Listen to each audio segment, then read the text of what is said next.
The next part of internet marketing in an hour a day is to do what's known as a SWOT analysis. SWOT stands for strengths, weaknesses, opportunities and threats.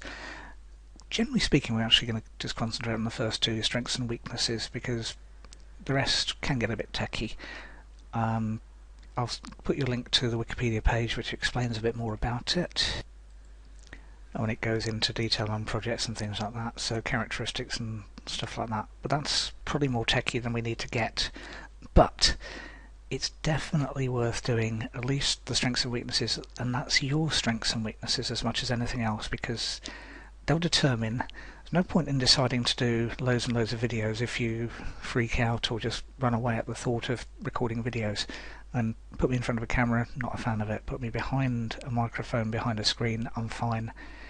So I'm happy doing videos like this. I wouldn't be happy doing ones where I stand up, whether it's in front of a green screen so I pretend to be somewhere else, or just in front of a white screen, or whatever else it happens to be. Not my idea of fun at all. Other people perfectly at home in it. So you need to work out where your strengths and your weaknesses are.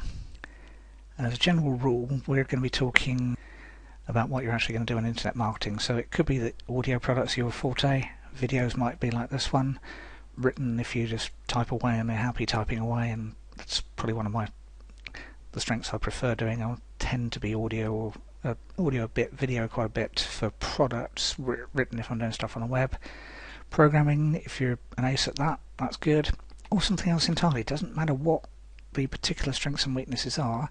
It matters more that you've actually identified them, because they're going to play quite a large part in what you do. There's no point in, as I said, no point in doing something that goes against the grain, because you'll just procrastinate and you'll find excuses on why not to do it, how not to do it, everything else under the sun. Whereas if you actually enjoy doing something, which is your strengths, chances are you'll make the time, even if it's the busiest day in existence. Almost, you probably wouldn't want to do it on a wedding day, but near enough any other day you'd probably find the time.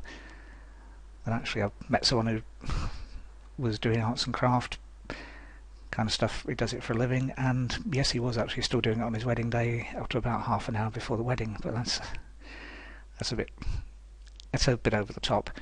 But you see what I mean in terms of that.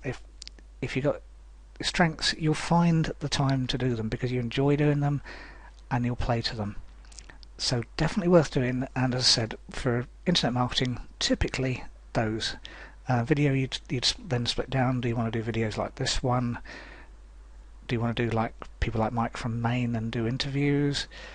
Written, you could do the same. You know, do you do it as tutorials? Do you do it as stories almost? Only again, you could decide that's what you want to do. You might decide that writing fiction is that. And again, you can split that up into bite-sized chunks. Again, depends how you want to do it. Some people will do half an hour a day first thing, or whatever it happens to be. Others will just set aside one day a week and just blitz it. So again, the hour a day doesn't have to be an hour every single day, but we'll come on to that in the section.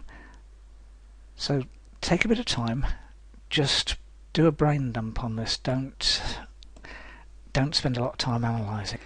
And what a brain dump means in this context is literally just write or type away and put it in two columns, one for strengths, one for weaknesses, or just, if you're typing away, it's easiest if you just work on one or other for a little while and then switch, just set a timer.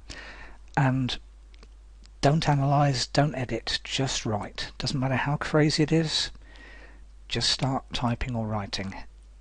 We'll come back to it, because what you do with a brain dump is a bit like in cooking, where they say set it to one side to let it rest. And that's exactly what you do. So you write it out or type it out, save it, leave it ideally overnight. That works really, really well. Come back to it tomorrow, and what you'll probably find is there'll be a certain number of themes that literally leap out at you, and so you're thinking, why didn't I think of that before? And those will be your strengths, all the stuff you absolutely hate, your weaknesses. If you're still struggling on that, start with your weaknesses, because most people know weaknesses or the stuff they hate a lot more than they know the stuff they like.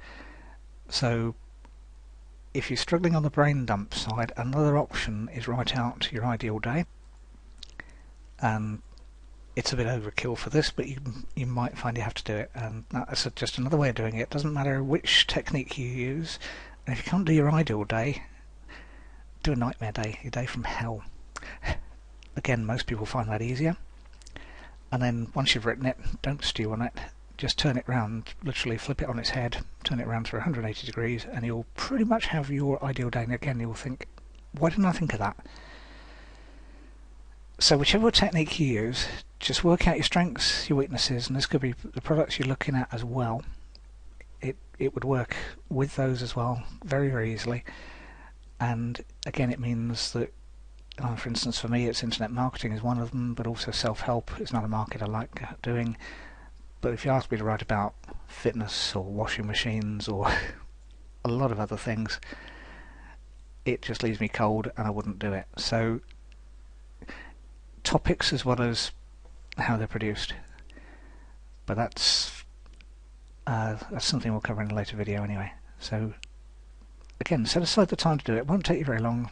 The brain dump, maybe 20 minutes, something like that, and it counts towards your productive time, because the planning stage, it's the traditional carpenter thing, measure twice, cut once.